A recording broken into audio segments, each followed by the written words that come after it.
Capítulo 17. La princesa Mia. Se sube a una ola en un avance. Lo siento, padre. Con una última disculpa, Echard cayó de rodillas. Su cabeza se desplomó hacia adelante. Yo envenené la bebida para mi hermano. Fui yo. Tengo toda la culpa. ¿Qué? Esmeralda dejó escapar un grito de incredulidad. Ah, claro. Supongo que no se lo dije a Esmeralda, ¿verdad?, pensó Mia, dándose cuenta tardíamente de que había mantenido a Esmeralda en la oscuridad. Citrina dio un paso adelante. Discúlpeme, Su Majestad, quisiera pedir permiso para hablar, dijo, esperando que Abram asintiera antes de continuar. Si fuera Reina Ejem, si fuera yo quien le diera el veneno a Su Alteza, lo haría sin decirle que era veneno.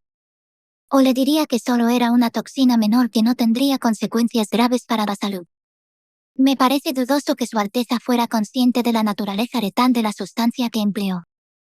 Sin embargo, comenzó a responder Abram, el hecho es que infundió en la bebida del príncipe heredero un veneno desconocido con la intención de hacer daño. Por eso supongo Echard no se ha defendido. La culpa es enteramente mía.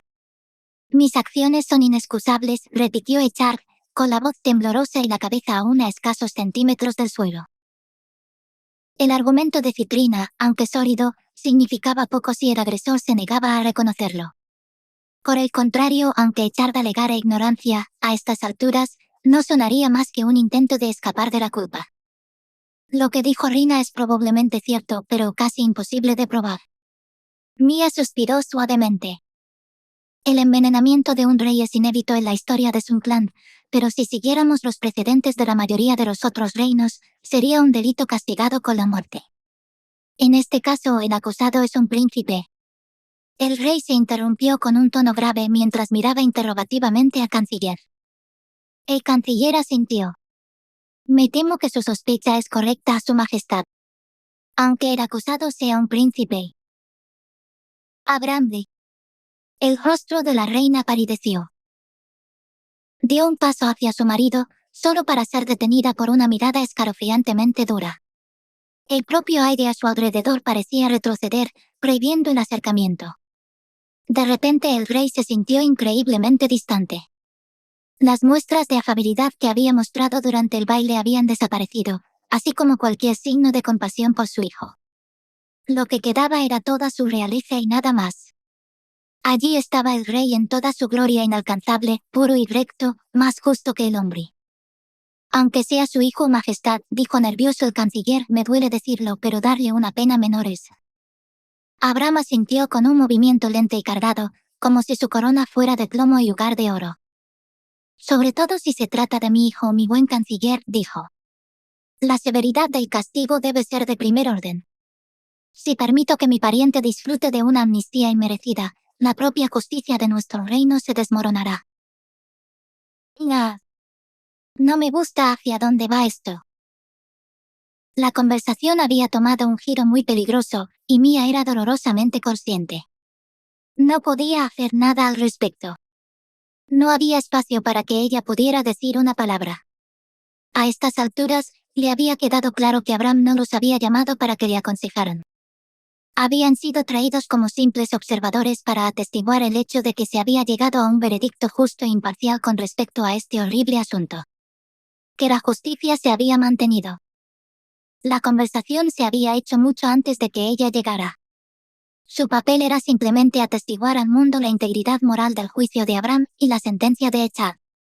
El joven príncipe no disfrutaría de ningún indulto. No siento nada. Ninguna marea. No hay olas. De hecho, no se sentía como si estuviera en el agua. El acercamiento de Abram la había convertido en una completa espectadora. Solo podía observar impotente desde la orilla. Y en la costa se le unieron sus amigos, incluyendo a Rafina. Incluso la aportación de la Dama Santa no fue deseada. Mia observó con horror mudo cómo el justo gobernante de Sun Clan procedía a levantar su espada de juicio y sin permitir ningún consejo o precaución externa, la hizo caer sobre el cuello de su hijo. Fue justo entonces. Esto está mal. Que una voz aguda partió el aire sofocante. Tembló un poco, pero Tiona Rudolbun, no obstante, miró a Abraham a los ojos, su mirada inquebrantable y decidida. Toda esta charla sobre un juicio más estricto y sentencias más duras porque es de la familia. Es una locura. No le correspondía hablar. Ella no tenía derecho ni negocio. Pero no le importaba. Tenía algo que decir, y lo iba a decir, maldita sea la propiedad. El descaro de Tiona dejó a Mia asombrada. Vaya, hablando de no leer el ambiente. Pero me gusta. Así se hace, chica. Esto era fundamentalmente un problema de su clan. Además, era un problema familiar entre el rey Abraham y sus hijos. No tenía literalmente nada que ver con Mia, y mucho menos con Tiona. El importante grado de separación entre ellos prohibía la intervención. Nadie quería escuchar lo que Mia y sus amigos tenían que decir. El aire era tan opresivo que parecía que la más mínima expresión podría invitar a una airada reprimenda que les dijera que se callaran y vieran cómo se desarrollaba el asunto. Y así lo hicieron. Pero no Tiona. A Tiona le importaba un bledo el aire de la habitación. Decidió no leerlo. Lo sabía, lo sentía y lo rechazaba, optando sin vacilar por decir no lo que era apropiado, sino lo que creía que era correcto. Era, quizás, inevitable. Tiona era el tipo de persona a la que en la línea temporal anterior se había referido como la santa de la revolución. Romper las costumbres establecidas era lo suyo. Sin embargo, su audacia no se basaba en la imprudencia, sino en la convicción. La familia es preciosa, algo que se protege con la vida. Esas eran las palabras que su padre le había dicho en tantas ocasiones. El conde Rudolf von había comenzado como un líder agrario, ganando su estatus de noble hasta más tarde. Le había enseñado que el deber de los nobles era salvaguardar la vida pacífica de los que residían en sus dominios.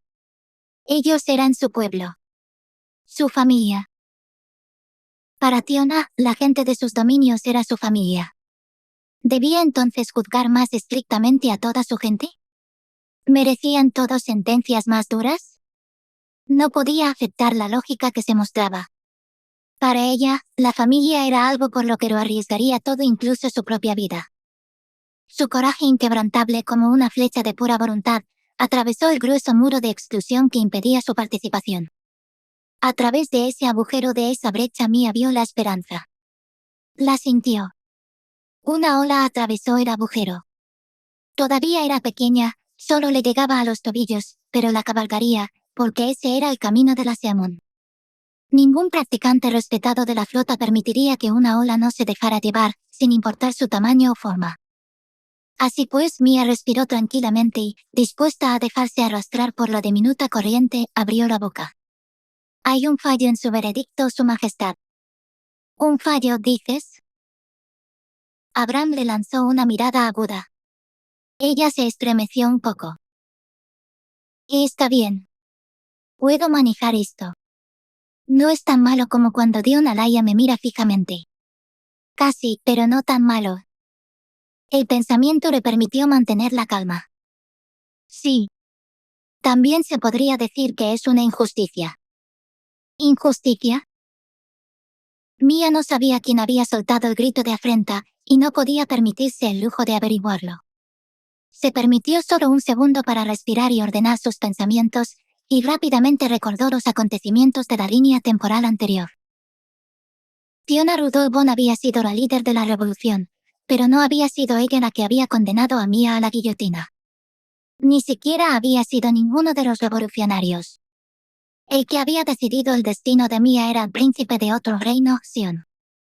La razón era simple: asegurar la distancia entre el castigador y el castigado. Aquellos que sintieran un agravio personal hacia ella se arriesgaban a exigir un castigo más severo del que correspondía. Se convertiría la justicia en venganza. Es muy propio de él preocuparse por cosas así.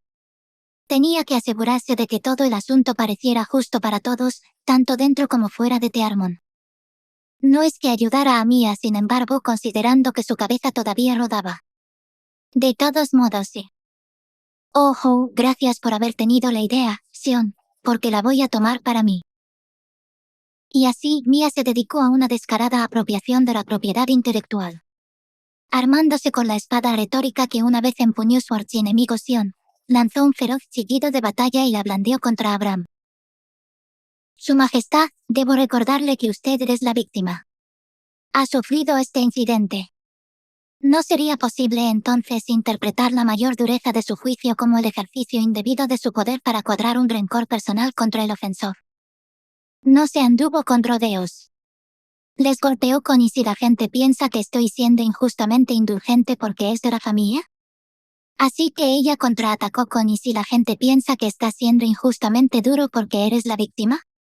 Se enfrentó a el ojo por ojo, injusticia contra injusticia.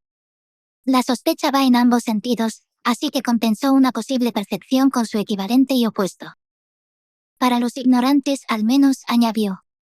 Pero los chismes ignorantes siguen siendo chismes.